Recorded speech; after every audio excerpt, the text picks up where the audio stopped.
Honorable House Chairperson, the ACDP notes that this bill seeks to develop an effective climate change response and a long-term just transition to a low-carbon economy.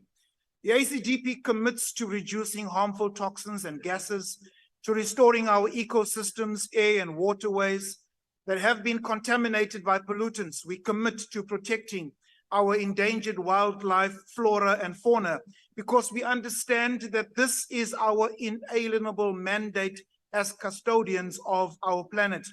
What the ACDP will not commit to is the hypocrisy that the ruling party seems blind to. Much of the pressure to develop legislation regarding greenhouse gas emissions comes from the developed world, who during their periods of industrialization paid scant regard to our environment and still continue to emit the lion's share of pollutants. Now they seek to negate the industrialization of developing nations by weaponizing the climate through legislation. The European Union, as an example, will introduce a carbon border adjustment mechanism, a carbon border tax on embedded greenhouse gas emissions of carbon-intensive products imported into the EU. Simultaneously, they ask South Africa to shut down coal-powered electricity stations, while hypocritically importing coal from South Africa at a rate of some 720% increase recently. 8.5 billion rand was pledged for the just energy transition in South Africa.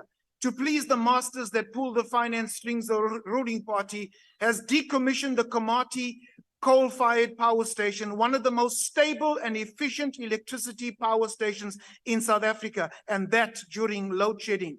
The United States has 220 coal-fired power stations.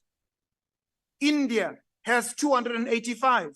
China has 3,092 coal-fired power plants and built 2 coal power stations per week last year. South Africa has 14 coal-fired power stations.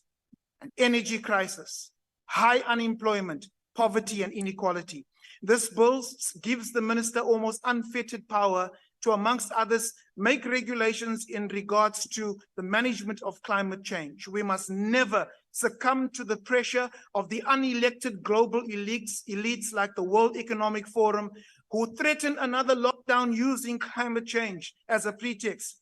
The ACDP calls on this House to place South Africans and the economy first. We must have a balanced energy mix using our abundant coal and fossil fuels for the benefit of the unemployed, the indigent amongst us, and do so responsibly using clean coal technology. I thank you.